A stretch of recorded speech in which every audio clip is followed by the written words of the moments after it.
right now. So it's going to support them.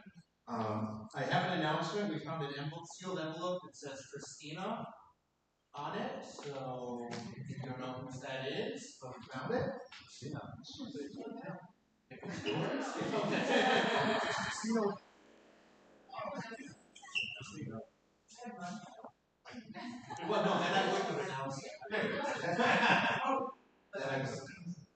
All right, so I am so excited to have some of our very respected politicians here for our Reimagining Local Politics panel here to discuss the power of local politics, how we engage the local level, and how to reimagine just more inclusive democratic institutions. We're all hearing all the time, how do we make change? What do we do? And everyone's saying local politics, local politics, local politics. So we're going to talk about that today on this panel. I will let the panelists introduce themselves. We are still waiting on one, so she'll introduce herself when she gets here. But I'll start with both of you. Just introduce yourself. Good afternoon, everyone. My name is Freddie Kuza. I am the current mayor of Culver City. All right, some Culver City fans. Love it. Residents or just fans? Okay, great. Well, good to see you. Hope you can come on back or come visit. But it's my fourth year on council. Really came in focused on equity, sustainability, housing, and making sure that we address the climate crisis, because in Culver City we do believe that the climate crisis is real. I have a background in higher education. I've worked at a university for 21 years doing community relations, so very similar work, dealing with neighbors, local businesses, and local government, and working on different initiatives and working together to try to solve issues. Good afternoon, everyone. Hope you enjoyed the lunch as much as I did. My name is Chelsea Byers, she, her pronouns, joining me from the city of West Hollywood, where I serve as council member. Last year, I served as mayor. We are both cities that have a one-year rotation for our mayor job. My work professionally has been in community organizing, fueling social movements, and supporting grassroots advocacy from a campaign strategist point of view or a direct action trainer. I've been supporting issues across the progressive spectrum: education, housing, transportation, reproductive rights, LGBTQ issues for the last 20 years of my career. Working in West Hollywood as a council member is such a joy because it's a city founded by community organizers who really understood that local government can serve people's needs in really unique ways. So really happy to be on this panel. I always learn a lot from being anywhere with Freddie, and really great to be with you all. I've identified as a secular and atheist my whole life, so it's a real joy to be in real community with you all. Oh, wow.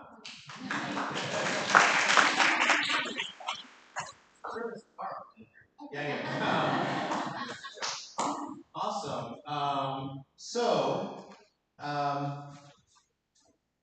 was I going to say? Oh yeah, so being in politics, especially during this time, is incredibly challenging, incredibly courageous, I think. So my first question is, are you out of your mind? That's not my good question. As I was saying, especially during these times, federal politics is such a disaster. And we're constantly hearing, like I said, local politics is important, engagement in local politics. So that's where the change can happen. So, A, why is that?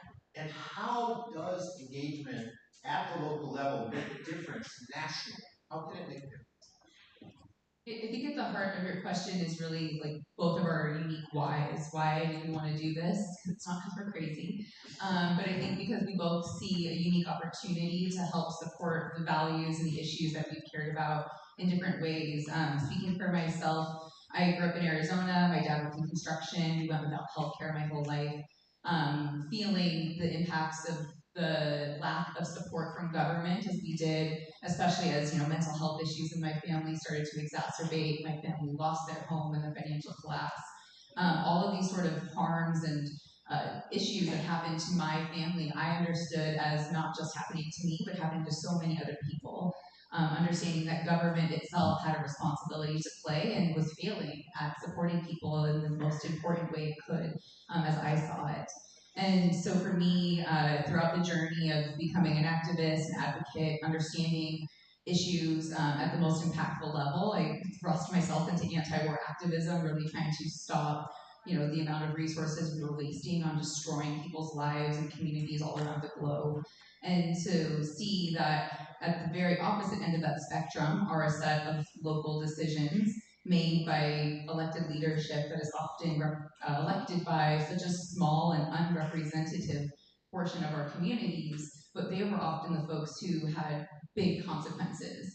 The cost of housing, for example, is a decision that is left into the hands of those local elected officials, not the folks who are driving our countries into war.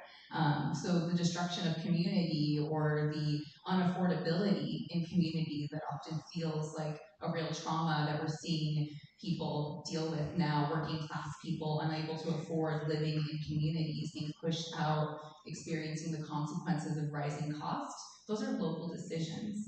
And yes, it feels like it's exacerbated by federal policies and decisions driving our country into another unending war, or putting our values into another place. But the other end of that is, where is housing getting built? How are we making more protected bike lanes available so people can also just move through our own local streets safer?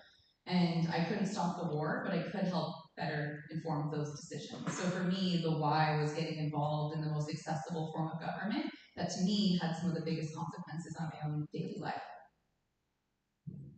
Yeah, we're in a really tough time with the federal government. It's not delivering. The state is really bound, and no matter who I talk to on the political spectrum, they want to see local government deliver. They want to see tangible things in their lives, and the trust with government has been so eroded. And so I think it's incumbent upon local government to do that and actually deliver, because we deal with people's everyday lives the most often. And so in Culver City, one of the things, putting aside all the political differences, but really listening to the community and doing a lot of community engagement, and we are really investing in infrastructure. So we're going to triple the amount of sidewalks repairs. We're going to double the amount of roads. We're going to invest in tree canopies.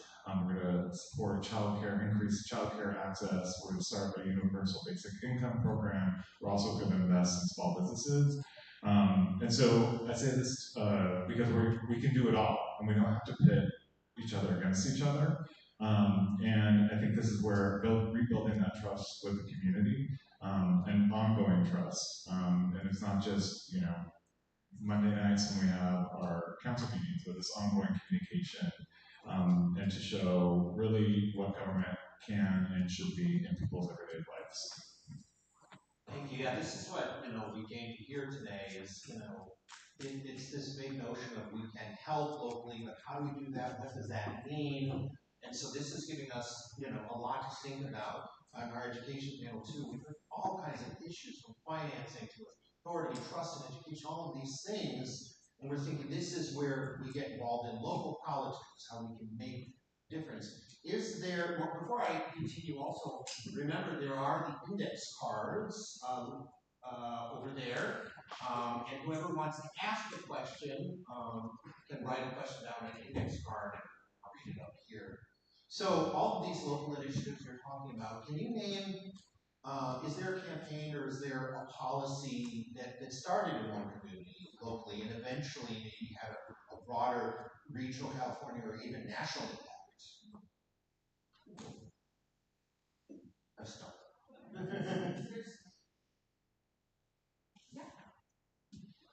I think about the connection between our communities. Things like roads and housing don't stop at the borders. So anytime one of our cities is making decisions on where it builds more housing or how it constructs, the Metro K-Line Northern Extension, those are things that may start in one city but will benefit the entirety of a region. On a more specific policy level, I just passed, as vice mayor, so 2 years ago, implemented a plant-based default ordinance. It's a way that makes sure all the money that we're using to buy food for events in our city the majority of that now has to be for plant-based food.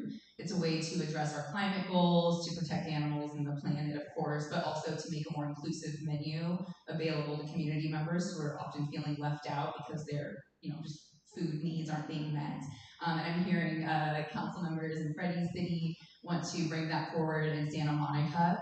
So there's these, clever little initiatives that doesn't really matter which city got the ball rolling. We're able to pick up those mantles and run with it. And because it's been successful in one place, means it may become easier. That group of activists that was out there making it happen feels more powerful and can move forward quickly. I know our two cities at the same time signed the Plant-Based Treaty, another international sort of resolution that states the sort of direction we want our climate goals to face. And by doing those two things at the same time, almost pit our cities in competition in some friendly ways, but made us really have a conversation at a regional level about the way our cities were taking seriously climate change and doing all the things we could together in partnership to address our shared issues and shared goals. And just thank you for your leadership on the plant-based treaty. And that's what's so great.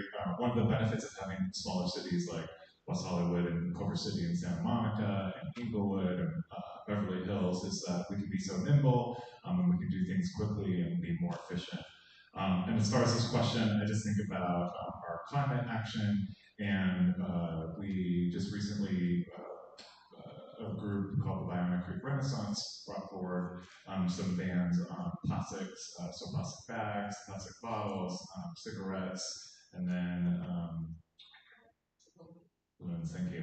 And so just to cut down all of the waste that goes into Bionic Creek, so we passed a series of bans on that we're bringing it to the regional level, and then so hopefully we can have a more regional approach because the strategy is the domino effect. So if one city falls, then all cities will fall and create a ban. But if we do a more regional approach, then we can provide resources to each of the cities. It can be a little bit more consistent that way. And then also the state is doing things as well. And so it's kind of like a top-down or bottom-up kind of approach. And then the federal government's not doing much in that area. They love balloons. I was a children's show owner for many years. Balloons are evil. So just so you know, I'm just kidding. Yeah, that's amazing. That's what we want to think about. Well, we're doing this initiative of rental health for days or whatever, and it'll stay here. But no, other cities who may want to do something similar are looking at how we did it, how we may have modeled it, and improving upon that, or taking that modeling and implementing it. And then another city, and it's better and better and bigger and bigger. So yeah. Especially in the animal rights space. I know last year I also worked to end the retail pet sale, so we can no longer sell not only cats, dogs, and rabbits. That's been banned at the state level for some time. It was an initiative West Hollywood started, but I banned all sentient life from being able to be sold on shelves in pet stores. In West Hollywood, it felt modestly easy, although it wasn't. We had hundreds and hundreds of letters sent from the Pet Advocacy Network, which is just representation of pet stores, to stop from one pet store. But they chose West Hollywood because of our values being in alignment, and because, again, once we proved it could happen, and once we could stand up to all the pet store advocacy and all those institutions, other cities may be able to also. And I think that mentality in a place like LA County, where there's 88 cities, but people all think they can vote for the mayor of LA, is effective, right? The way we can sort of pick a good target and then run that same case study to every other city. And we've known each other for years, so when we're able to find a really great idea, it's actually a gift to be able to hand it off to the other person and say, like, this can help you in your city not only reach your goals, but build that base that you really need of support across all the issues you're working on. And not only projects like that, but do you construct legislation that's shared or that moves up or anything like that? Yeah, a lot of times we have ordinances or resolutions that will be passed, and then it's so great to know Chelsea or Nikki in Burbank, and we can just call each other and ask for that and get that sent over, and then we'll send it to our city staff. And obviously, we have to run it through our community, make sure that it's right for our city and the needs of our city and the values that we have with our residents. But it's wonderful to have that kind of camaraderie and that sharing network. That's awesome. I didn't know they knew each other, and they Carpool. They carpool together. So local city council people actually communicate with each other. Well, and I'll share too, because it's sort of some of the behind the scenes where people don't know. We both serve on this entity called the West Side Cities Council of Governments, alongside people from Beverly Hills, Santa Monica, LA County, part of the city of LA. And in that body, we pass legislation. We move program priorities. We're doing something called the West Side Bus Network Connector. It's a whole thing. But effectively, we'll be able to create accelerated bus lanes that connect our cities on the west side because resources were sent to this regional agency. And because we all agreed on the policy, we're able to accelerate this massive infrastructure undertaking. And places like that exist where elected leadership, especially at the local level, show up and accelerate regional work together. So yes, these relationships are there, and I think to the benefit of our community members, when we're clued in, we're not able to pit our cities against each other and say, well, what's happening there isn't right for here. It's actually something that we can also say, we're all in this together. Our shared housing costs are impacting everyone, and we have a responsibility to people in that city to do our work here too. So yeah, it really helps in that way. That's great to know. That's amazing. Other secrets should we tell you? Yeah, we're learning stuff already. So you're talking about residents' involvement, and I know that this may be a surprise to you, but I think most residents only interact when there's a problem. So we're aware. Yeah. So what are some promising ways that you've done or you've seen other cities create meaningful participation, like before decisions are made, things like that? Yeah, so we are, how many people enjoy talking about budgets? I love it, love it. All the teams, all the teams. Well, I mean, it's one of the most important documents the city has. It dictates, what the city values and where money is distributed. And we want to figure out ways to increase, people first just understanding it and then participating in those conversations. So for years, we fought just to, get just demystifying the budget sessions. We started with one, then we expanded to two, and then two of my colleagues proposed an idea for a civic assembly.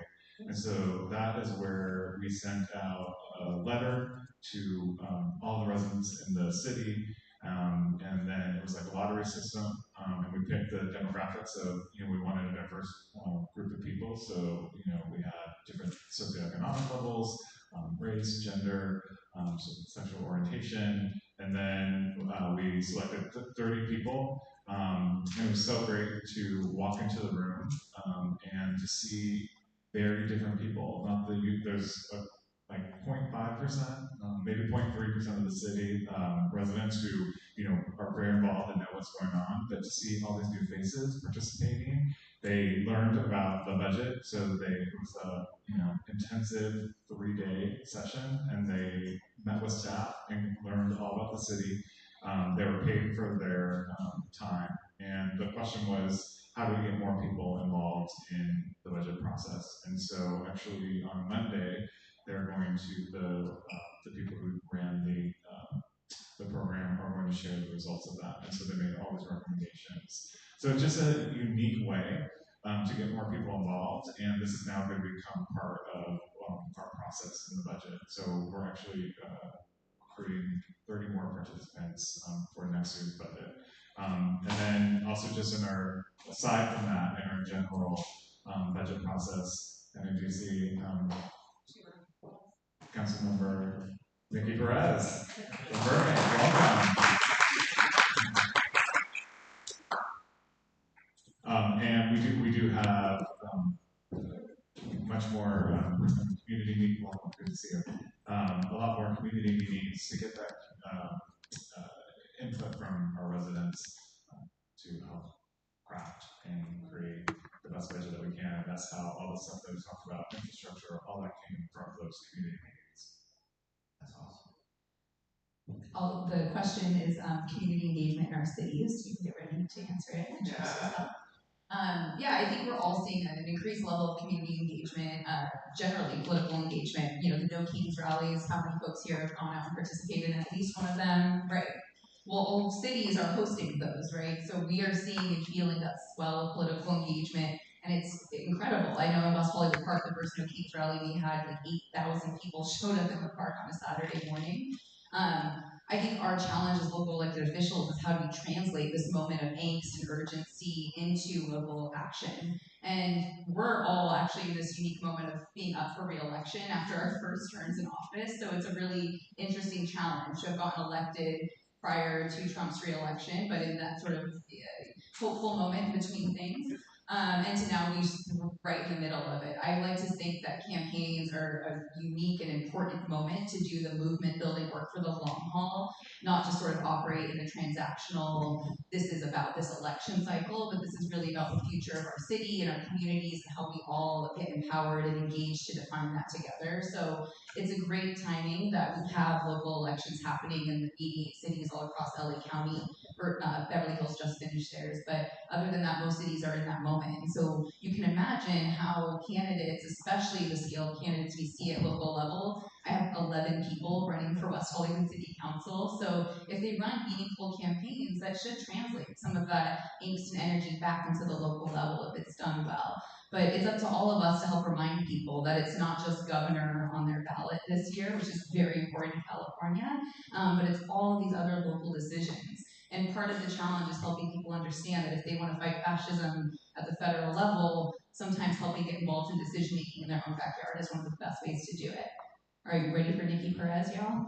Yeah, Nikki, you want to introduce yourself first, by the way. I live in Burbank, and I met Nikki because I work for Clergy and Laity United for Economic Justice, it's an organization, and we were supporting the nurses unions in their protest in Providence, Burbank, and that's where we met. But anyway, go ahead.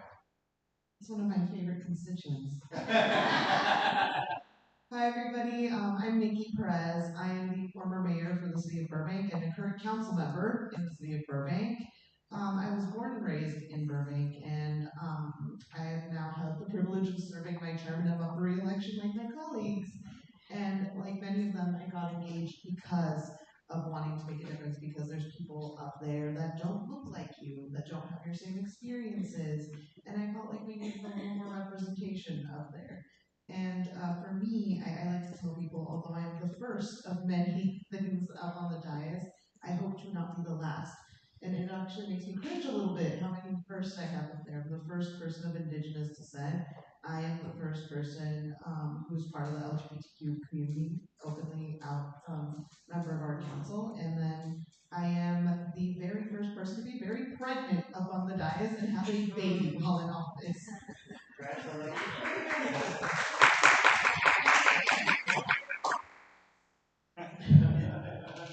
I have a 10-month-old at home, but I think all of these experiences have also taught me how many doors are closed for folks.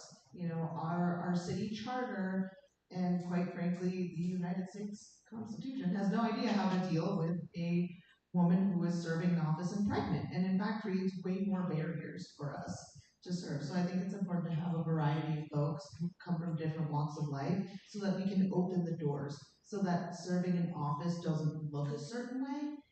Anybody can look like they can serve in office, and the door is open to anybody who is willing to put in the work and do a good job for their community. That's amazing, yeah. Thank you. Thank you. I love what we're talking about, all this engagement in between the No Kings rallies. So many people, and by the way, the Youth Church and with Atheists United, if you're asked if you attended a No Kings rally and you didn't raise your hand, you can just no. I'm joking. But this is about the in-between time, the work in between the rallies that I'm hearing, which is so motivating and empowering that there is that work. That we don't just, we can go home and rest, but we know our local politicians are continuing the fight, and we as citizens can as well. Thank you so much. I'm going to ask this question. We got, please write questions down if you have any, and then I have a few more. How, and this is asked by Catherine and writes for age 17. How do you balance efforts towards more progressive legislature with fears over taxes being raised? How much of a concern is money for you? I have to say, Burbank is a great model in a way that we have a very progressive city. We have a very progressive constituency and council. And we are doing economically very well in comparison to a lot of our neighbors. This is the first year we have a $2 million deficit, which I know sounds horrible, but it is small compared to the fact that most of our neighbors are in the $15 to $20 million deficits. And we have plans to close those gaps. So for us, having had progressive policies hasn't made it more expensive. We have just used the money more wisely. When you get in, like for example, infrastructure funds from the federal government, you can choose to say, I'm going to use those to build another lane on on one of our busiest roads, or you can say, I'm going to choose to use this money to create fold outs, curve outs, and make more pedestrian friendly, more bike safety infrastructure. It's really up to the council how we use those dollars. So the money's there. It's just you want to use this to do something that maybe will benefit a bunch more cars and maybe will, well, not maybe, it's not going to help on the traffic because we've all seen the widening of the 405 and how that did absolutely nothing. Or do I want to use it on something that's actually going to help encourage people to get into their bikes? Because I can't blame people for not riding their bikes if I don't give the proper infrastructure as a city official. And I think for me, and this goes a little bit into the last question too, one of the most important parts of civic engagement is also learning how the government works. Because none of our cities, even our small cities, work the same way, and none of them work the same way as the city of Los Angeles. We don't have a one mayor that signs off the budget. We all rotate the mayorship. Each council member gets an individual vote. There's different numbers of council members in each city. And so I think the best thing for people who want to get engaged, and especially young people, is I know it's daunting and I know it's oftentimes like it feels like hard to navigate. Learn the city structure, learn how the budget works in your individual city, because that's where the power's at. If you know how that works, you can advocate for exactly what you want. I have to talk to you. Is that right? This is a really relevant question, so thank you so much for that.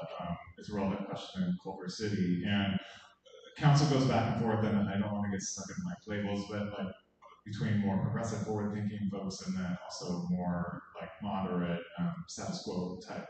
And so, and the way we've been doing our budget and when the city has been run in the past, and I want to also insert that in December we got a new city manager. So it's a whole new day in Culver City. And the way that we had a $17 million structural deficit last year. We were just delivered a balanced budget the first time in 3 years. Now, the old way of doing that and dealing with the structural deficit would be to austerity measures and cutting staff, cutting services. But we are investing in people and neighborhoods, and our city manager provided or gave us an option and gave us a variety of options, not just austerity or nothing. And one of the options was to engage in a joint powers authority. So that's a way to do leased asset bonds. And so through that, we're able to do all the things that I talked about earlier with the infrastructure. And we've done this before with the former redevelopment agency money. And that's how, if you've been to Culver City, that's how our downtown was built with that money. But the beneficiary of that were the big developers. So big business really benefited from that. I'm not saying that, I think the city also benefited from that because we love our downtown. But the beneficiaries of this new JPA is neighborhoods and people because it's all being invested. And so I'm very proud of the budget because it's so focused and was so involves so much of the community. So folks may know or may not know the story of West Hollywood, but it was created just 42 years ago by a vote of citizens ballot carved out of unincorporated LA County. And it took a few campaigns before that effectively passed. Some major players were working against the city's creation, including the County Board of Supervisors itself, who at the time said that it would never be financially viable. That there was no pathway for the city of West Hollywood, that is just 1.89 square miles, to be financially viable. especially one that had embodied such progressive values in its idea of creation. But here, 42 years later, we were the only city in the region that came out of the COVID pandemic with a budget surplus because of strong financial management. And we were a city that in 1984, when it was founded, invested $8 million into social services to protect people who were living with HIV and AIDS at the time the federal government turned its back on the community. So we found that actually the recipe for success is a progressive vision for how to build a city and how to invest in people first and foremost. And we see that success play out to this day as we make tremendous decisions around our small city's ability to invest 25% of the total amount on the Metro K-Line Northern Extension. That was a vote made by Metro Board at the end of March that said you can get that train and get it through the entirety of your city, San Vicente, all the way down to La Brea. But if you're going to do it, you're going to have to pay for it.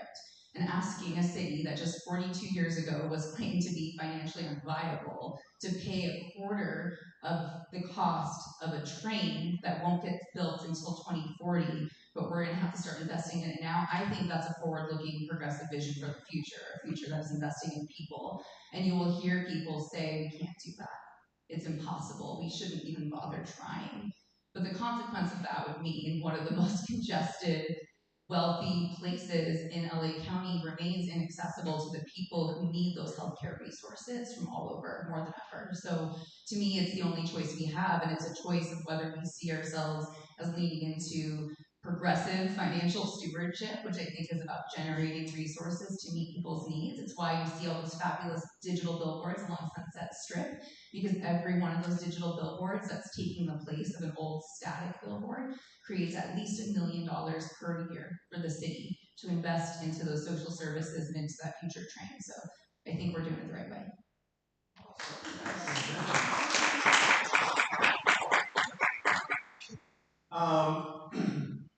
So, what are there powers that are currently concentrated maybe at the state or the federal level? I know the federal government talks about states' rights and they do it for reasons other than they're saying they're doing it. Are there powers that should local communities have that are currently concentrated at the state or the federal level that should move to local?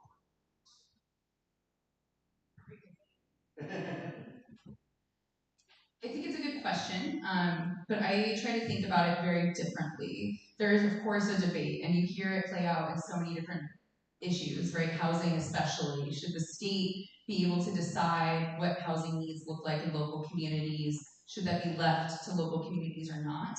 But imagine you're just somebody who's living in your neighborhood, and the cost of your life keeps going up and up and up.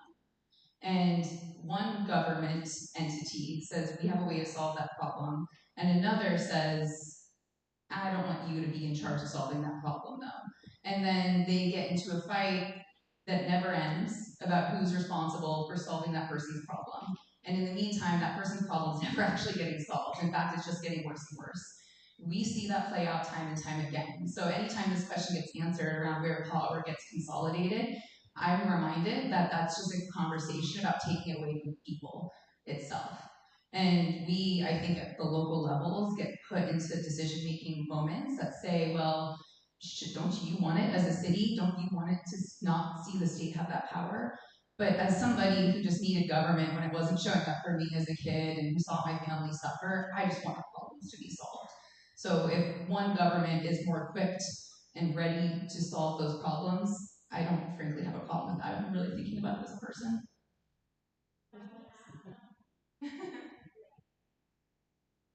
I just would say I would agree with that, and I like to put it back in folks. We talk a lot about local control. That's everybody's favorite word, local control. What does that mean? Because it seems to only be used when it's convenient to say local control because we don't want this housing project here. I would love local control when it comes to ICE being in my community. I don't want them in Burbank. I want them out. You know? And so to your point, Chelsea, I think it's about putting that control back in the people's hands. We as a city actually have ended up putting quite a few things on the ballot that maybe other folks have decided on the dais, because I actually feel like it is constitutionally unfair of us to sit there and decide that. For example, things like districts. We had a choice to go to districts, and I would rather the people decide, because if we went to districts, we are frankly taking away from our community 3 votes every time they go to the ballot box. So if they're okay with that, because there's something to be said, an argument to be made about consolidating into districts, that is up to them, but they need to make that decision. I don't deserve to take that power. Yeah, well said, both of these. And I think for me, it's about what's the outcome and what are we trying to solve. And so I don't have anything specific necessarily, but I just think about, the example that comes to mind is homeless services. So, the city should receive funding from the county to do homeless services. And for whatever reason, Culver City, we wanted to deal with our homeless issue.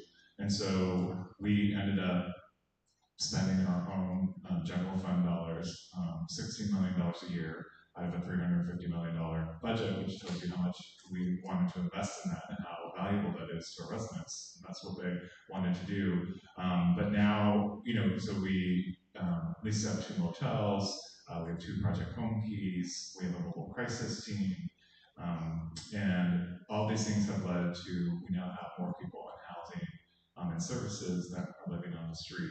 And so for me, it's just like, what do we do to solve the issue? And I don't care if it's the federal that needs to change, or the state, or the city, or the county, or whatever. Just how do we help people and get the people the services that they need? Awesome, thank you. And I was going to ask the next question about wider community representation. Those maybe unhoused who can't participate in local government, don't have the resources necessarily. How does local government not only represent a diverse community, but be more representative of the community when the working class residents and when the parents and the younger people just don't have the resources, the finances, but maybe not in my neighborhood retirees have all the money and want to push their initiatives necessarily. How does it become more representative? Yeah, I mean, I think this is a struggle that we all face because it is, like I said, there's 0.3% of the city that has the privilege and the opportunity to show up, to read, and to keep up to date with everything. And some people can't because they're working. Some people just think, we elected you, you should do your job, and that's where we don't want to be involved. So I think, local government should provide the spaces and the opportunity and the events as much as we can to engage people. And City Hall can be really intimidating for people. So we try to go outside of City Hall, go into our neighborhoods, go into our parks and recreation facilities and host meetings. We think about different times, childcare access to make sure during meetings if people need it. We also have, you can attend a meeting virtually. Time of day is a really big thing, and it's a never-ending process because until we get to 100% of total participation in the city, our work is not done. And once you get there, then you have to keep on doing it because it's always a moving target. But those are the ways that we can get the most at this time. And social media is a really good one, and mailing is another way, obviously, all the traditional ways of doing it. But still, even with that, sometimes you have to literally put the piece of paper in front of someone's face because you can send out 100 pieces of mail, and I honestly never look at the mail unless I'm waiting for something. So you're never going to get me that way. And even sometimes with email, unless I'm looking for something. So I recently attended a community meeting about the mobility project, which was very controversial. And neighbors are mad because they said they didn't hear about it, but they'll go through a process of I didn't hear about it, and then I'm like, well, how did you get here tonight? And then they listed the ways that they found out about the meeting, and then they list the ways that they don't really pay attention. And I agree, like I said, I mail. So that is a trick that I don't know the answer to it yet. So if other people have the answer, I'd love to know that. But it's just like I said, it's an ongoing process of increased I just think last thing I'll say is that as we start to rebuild and increase trust with the community, I think that brings people out, and or the people become ambassadors and bring people in as well.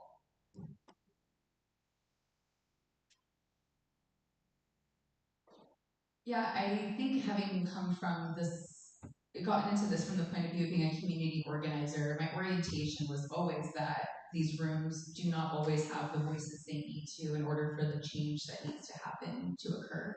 So part of what I always imagine having to do is change the context, change the way or the landscape that those decisions will be made in. And I experienced that on council as we were trying to pass our equitable building performance standards, recognizing that one of the most impactful forms of carbon emissions was the buildings themselves.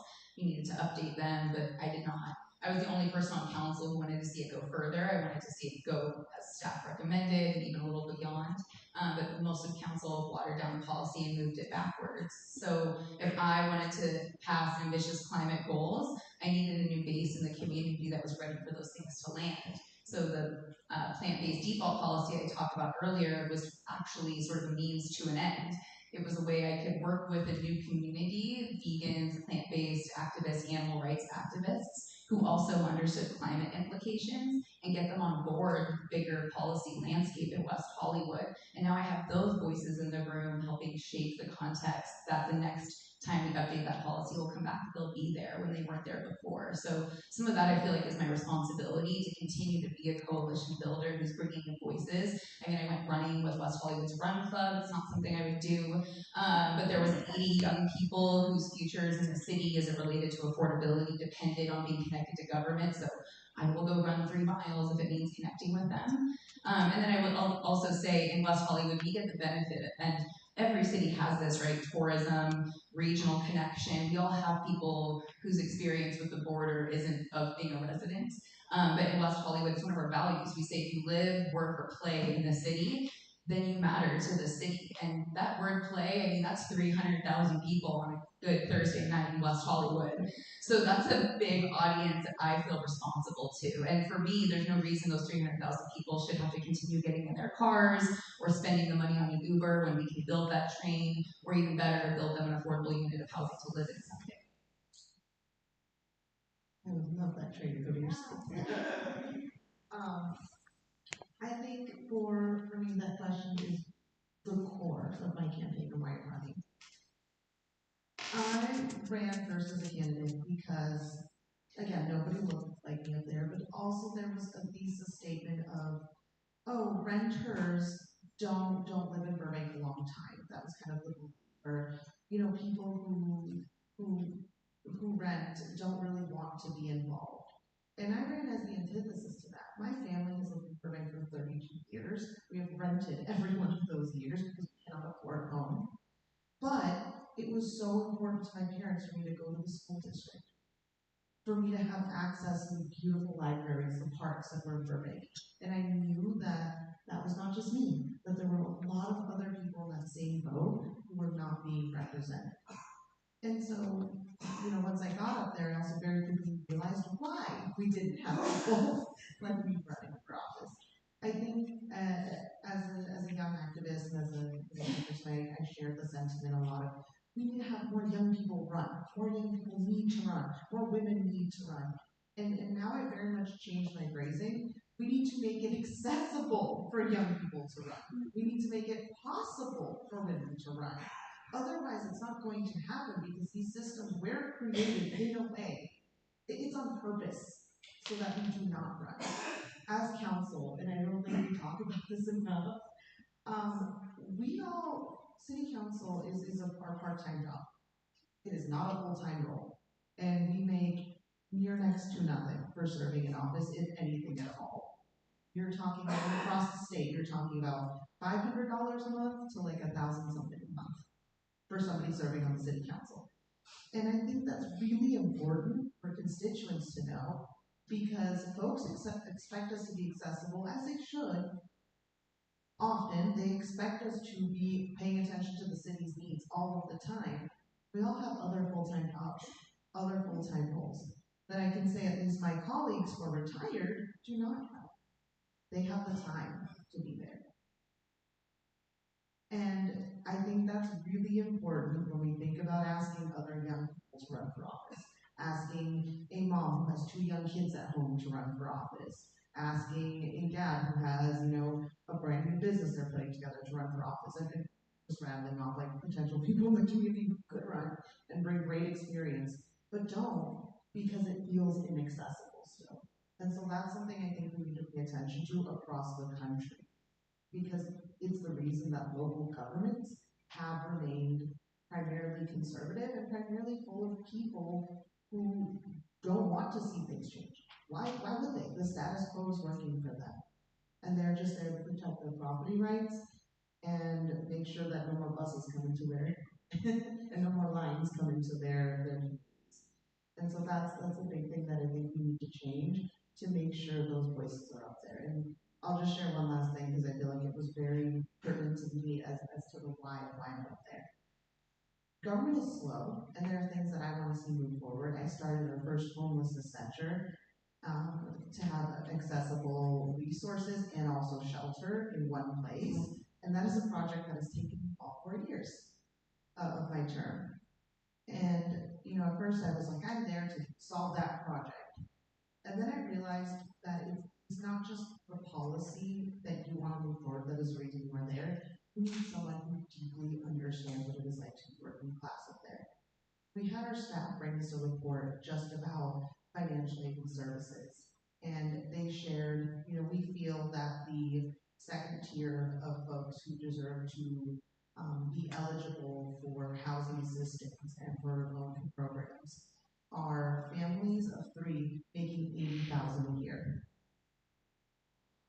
There were 2 of my colleagues who were like, 80,000, they can live off of that. Both of these folks have 3 homes and multiple cars and are retired. And I had to be the voice that jumped up and said, no, they cannot, because my family does not live off of that. And we are renters, and rent right now for a 2-bedroom is about $3,000 something. And for them, it was like, it is? And I'm not saying they're ill-intentioned. I'm not saying it's coming from a bad place. That's not their experience. So we need people whose everyday experience is going to the grocery store, who know what the price of milk is right now, who have coupons for that gallon of milk at home. Those people need to be on the dais. And I think our effort should be maybe easier to get up there. I'll get off my soapbox now. No, Howard, I love that. You're talking about, Chelsea's talking about building coalitions for great ideas, and it sounds like you're all looking to the community for what is needed rather than coming to them and saying, this is what we need. Looking for what is needed. And that's where you get the buy-in too, and to even do some coalition. But that's, I think the statistic when I moved to California 20 years ago. How are you recording families this? more like me to live comfortably had to make over Where is it going to? The internet? and It's I've rented YouTube for or Facebook? Facebook and YouTube. Oh. And it's powerful. You're saying You can zoom in. the barriers to running for different identities. We live in a progressive state with progressive cities. In conservative cities, even in our state or conservative states, it's not like just waiting for people with different identities from running. It's actively preventing from running. Oh, you're going to use So we're lucky here. It's difficult here. And yes, there are a lot of people who feel an entitlement for certain things, and I give you credit because I know they're coming. I hear all the time that politicians have to be perfect, do everything we want, everything we need, and that it's just not how it works. And so I applaud all your efforts and energy. It's a lot. So speaking of working with conservatives, I know we have conservative. You guys are all working together. I know we have conservative cities with conservative mayors and other conservative states. You guys work together well. Can you talk about working with those politicians, even in your own council or in other cities, or coalition? I used to do this with really even big, too big of a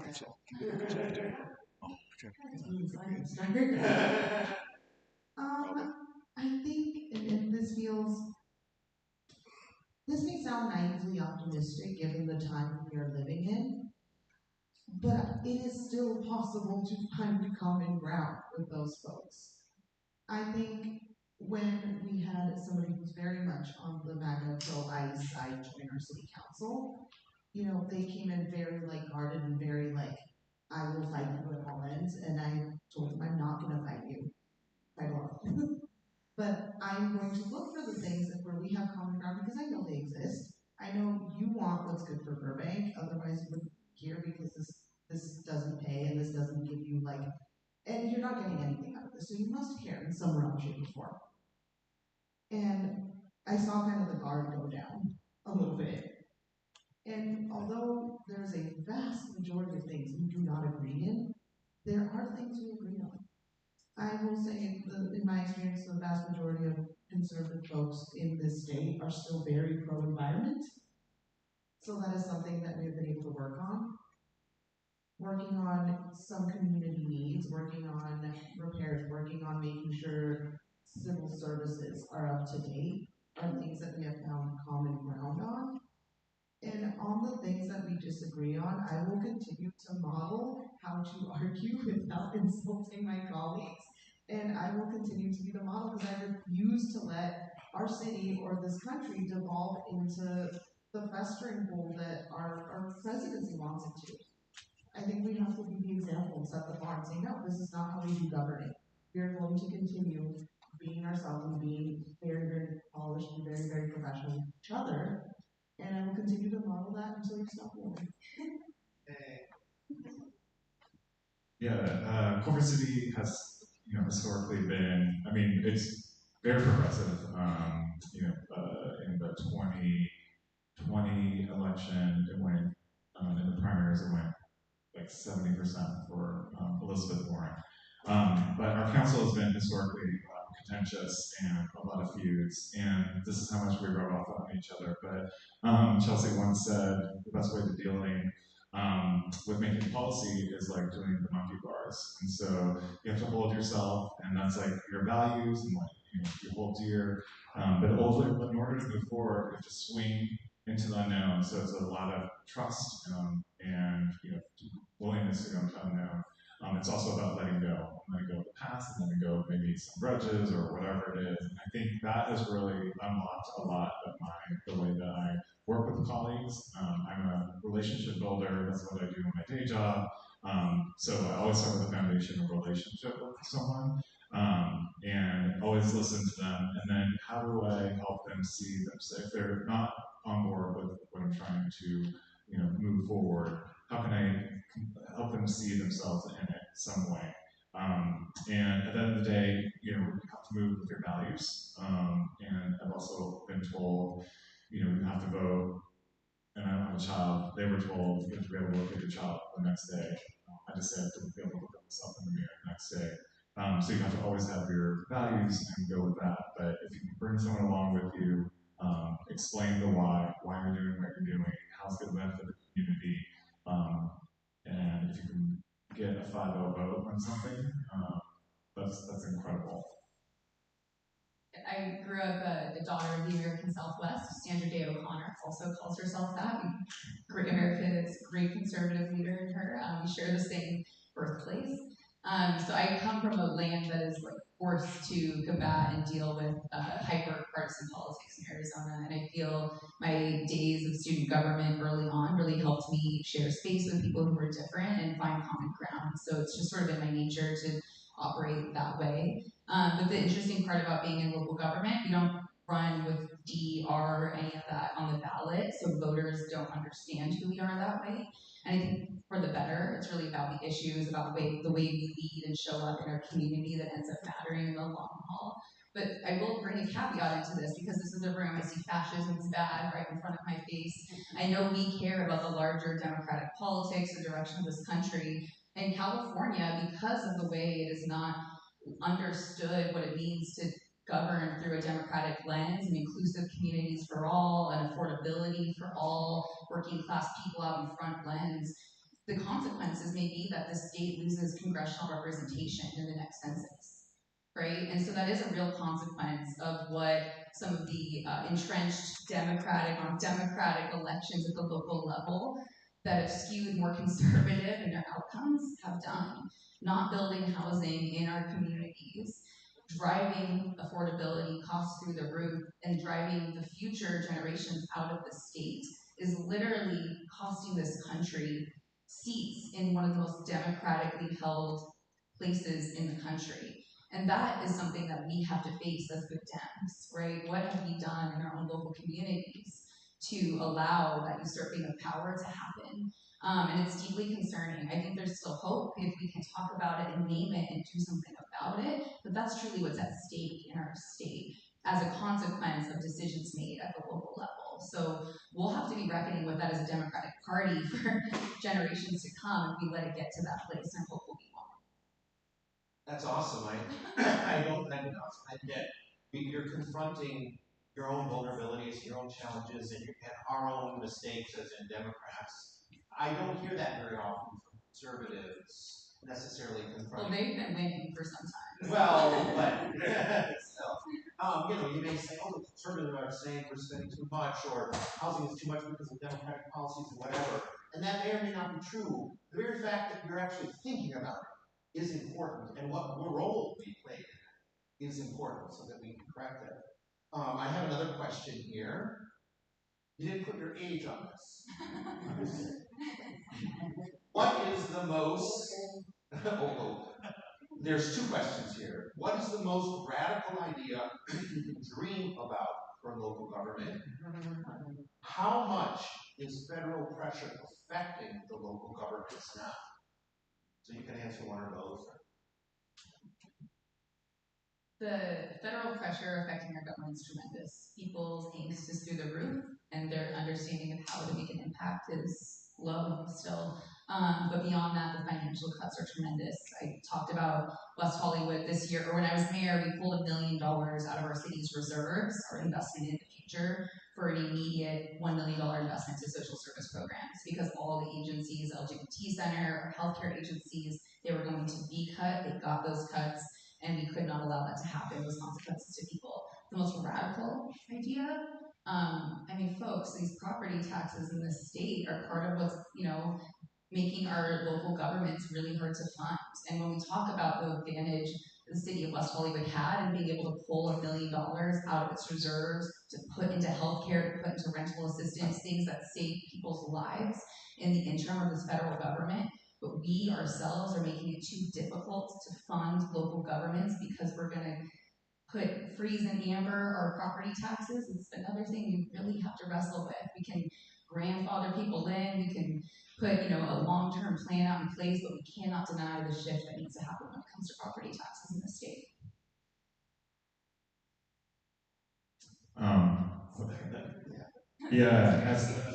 It's a really scary time, and once the big beautiful bill really hits, it's going to get even more. So, I talked about how we have more people in housing services in our city, but we're preparing for really the impact of the big beautiful bill, which is going to be really devastating.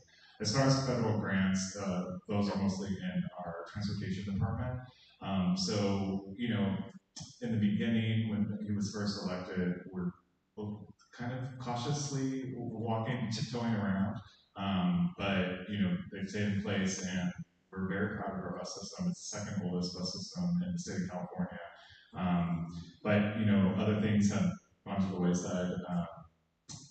We're stalling out on our climate action plan, which I'm trying to push forward. So there's tension there. So there's things that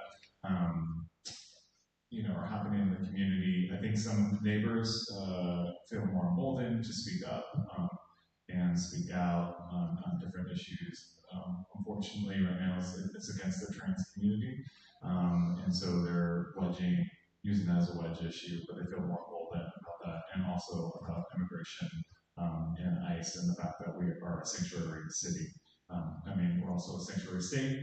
And then as far as the most radical idea, it's not necessarily for cities, but it's mostly for the country. But I think we need comprehensive campaign reform. So getting money out of politics, we need universal health care, and then we need comprehensive immigration reform.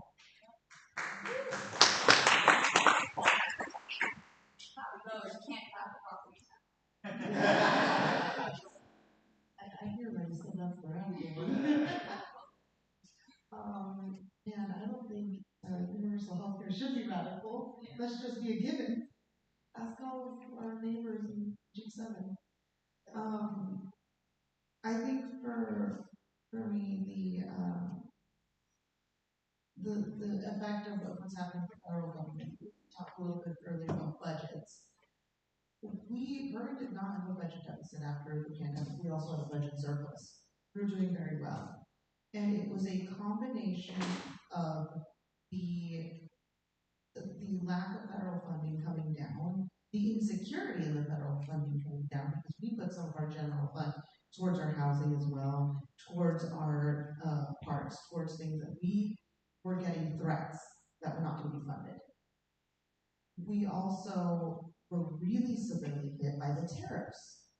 The same way the auto industry was affected, we have a couple of new auto manufacturers in our city. We lost them. And that trickled down into our city's government budget. So having the combination of all that happen really hurt us. And then when you look at levels of government, how the federal funding cuts affected the state, then affected the county, then affected us, because we are at the bottom of that trickle down, and it did not look good.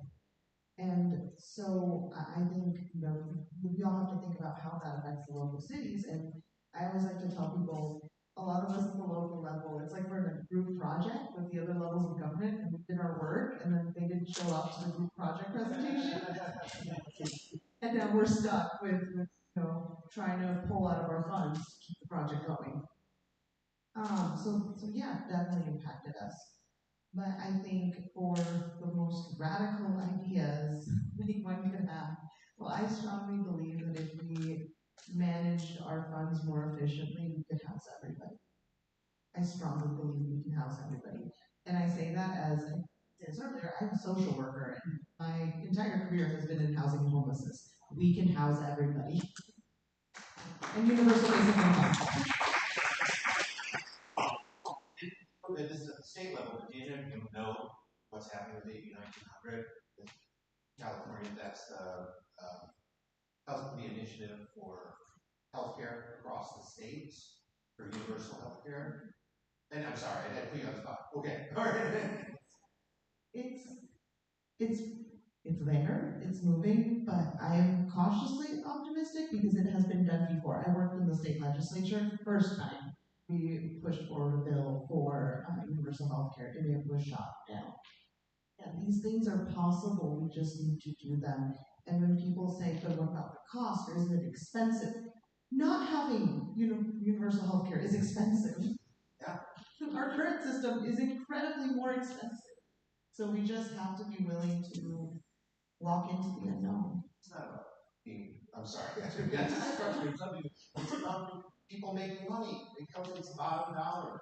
And I ask this on education, when you're putting a price on people's education, what is the value of one child versus another? What is the value of one life versus another? You're putting a price on healthcare and medical care. Anyway, sorry. Okay. Just want to say we have a hospital in Culver City, and with all the stuff going on with the tariffs and the Trump administration, a lot of hospitals are going to private insurance only. But our hospital, has an open ER. So that means a lot of people are not going to all these clinics, and they're going to go to the ER, and they can't turn anyone away. And so they're like, we don't know how we're going to pay for all this because we don't have the funding. The funding's not going to come from the federal government. So it is going to risk shutting down the hospital. So it just, to your point, like it's more expensive to not have universal care and to provide care for everyone. And that's just one example of many. I was a chaplain at Children's Hospital on Sunset. I don't think that's in New York City, so just outside. And we had the oldest and most,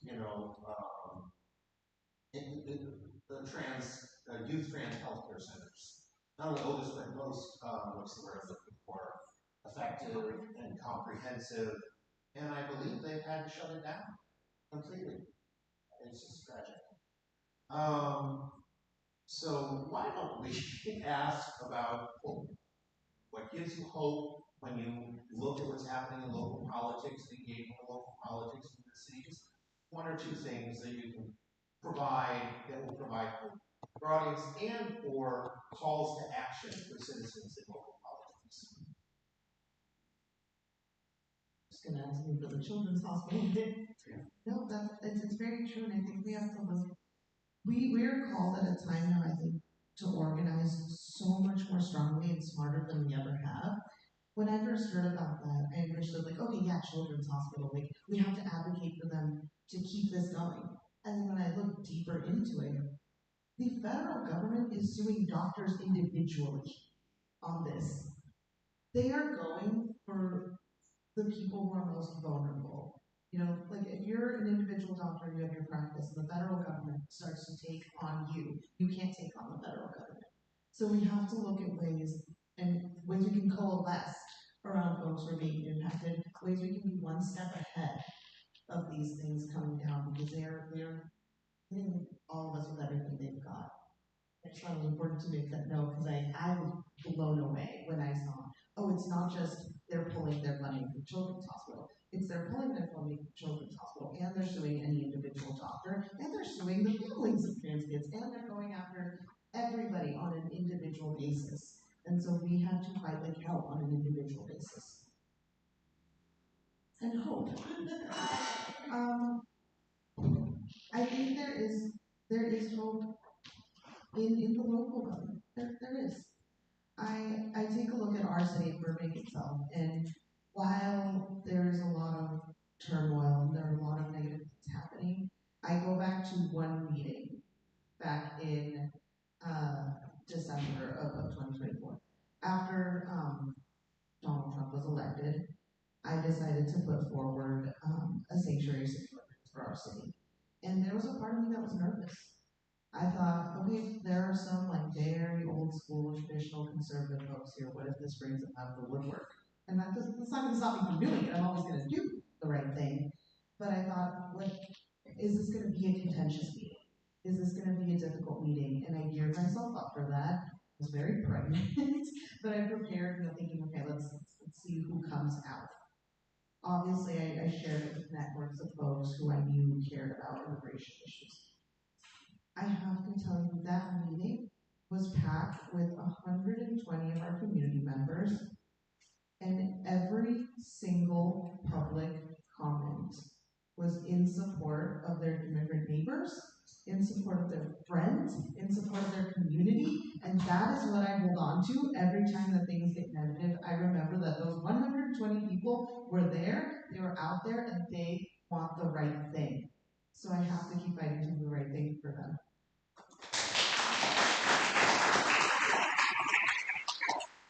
I'm going to go back to our budget because it really is focused on people and neighborhoods, and that is just, it's so exciting, and we're being concerned about gentrification, and we're concerned about all economic levels, and at a time when a lot of cities don't have balanced budgets. So I'm just so proud about that.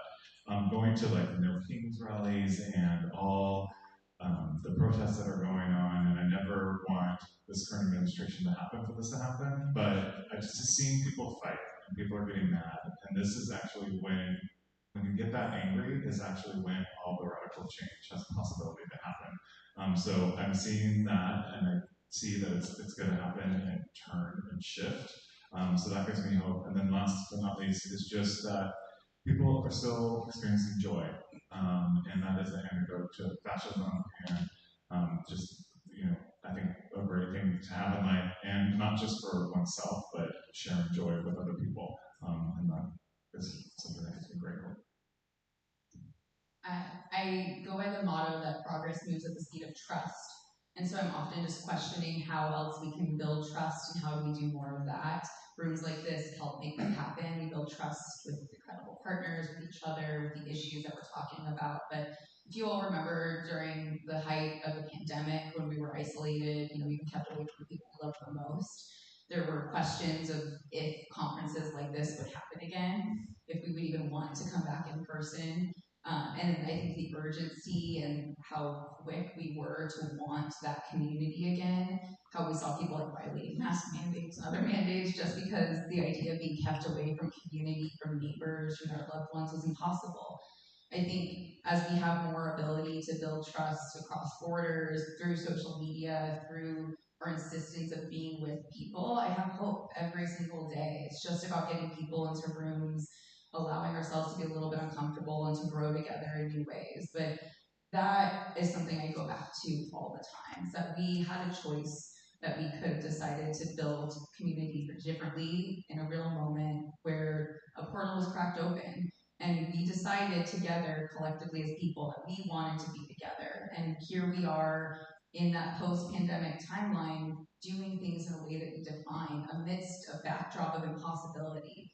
And that's really deeply inspiring. Just being here with you all today gives me hope. Thank you. Being here with you three is so inspiring. I'm so proud of the city where I live and its representation. So inspiring. We have our assignments, it sounds like, and that's what we're here for, to get those assignments and to be motivated to take action. I'll ask one more question that we got from Shane, who is 67. Wow, very long. And then we'll take a quick break before our amazing religious pluralism panel. How do you balance making cities optimal for citizens through direct support versus developing the city long term by investing in corporate infrastructure through mechanisms like eminent domain? Eminent domain is when the government takes property from private citizens without their permission for use public. Yeah, there are people who live in our cities now. There are people who will live in our cities tomorrow. Those may be some of the same people. And people's needs are somewhat basic and foundational, right? Housing, healthcare, food, community, access to joy. I think those things are pretty paramount.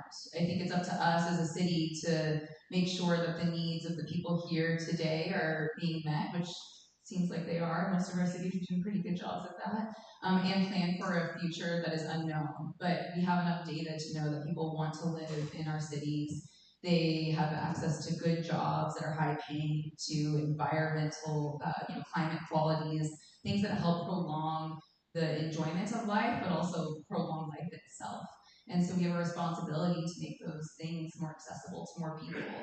And I find that balance is challenging because people who are here and now thinking about themselves may not be thinking about a future that they may or may not be a participant in. But it doesn't mean our job as elected officials can't have to hold both. Have to.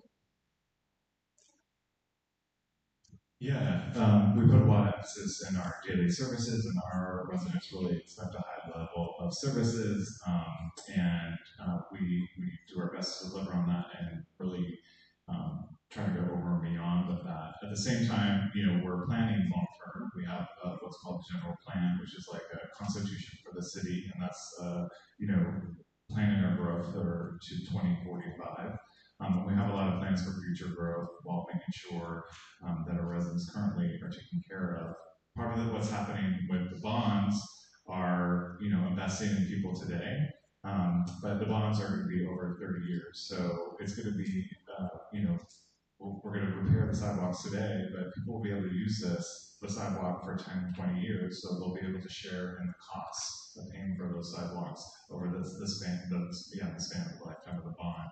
So it's a way to collectively pay for things that will be collectively used over time. So there's ways that we balance both of those things. I'll start with the last part of your question, since that was interesting about eminent domain. I don't know if you all have. We have not had to thankfully use eminent domain for anything, and in my tenure on the council, that is a very last resort consequence. I find that generally when we have needed something, for example, we needed a portion of someone's business. It was weird the way it was designed, because Burbank is pretty old and has turned some public land and some private land. It's questionable where the line is. So we have had instances with our, for example, our Chandler bike path, which cuts through the city of Los Angeles, through Burbank, and we are trying to get it to go into Glendale completely. Oh yeah, we're changing the whole thing. And a portion of that was an old sawmill that is still owned by the family but not operational. So there was a question of like, do we have an end doing that? They were very nice. They ended up like selling to us at a reasonable price. So that's usually not kind of the end solution. Thankfully, there's other avenues before that.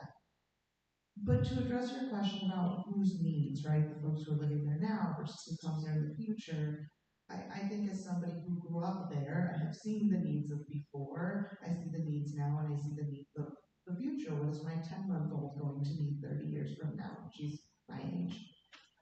And what I like to tell folks, because a lot of people in our community want change, and a lot of people want nothing to change, and it's a very, very wide swath of folks. And so what I tell people always is, bless you. I tell people always is, sorry, change is inevitable. Change is coming. Things are going to change. It is the human condition. It is both the beauty and tragedy of the lives that we lead. Change is going to happen. What is up to you and what is in your control is, do you want to be a part of how that change happens, or do you want it to happen around you and have no say? And that's your decision. Yes, that's really powerful. And if that's okay with everybody, I am so delighted to have Councilmember Chelsea Byers, West Hollywood. Yes, by the way, my daughter lost her during Legal Pride, and someone found it, and we got it back. Yes. Mayor Freddie Puzo, Culver City. Fred Burbank. Thank you all. Start at 2:30 with our religious pluralism.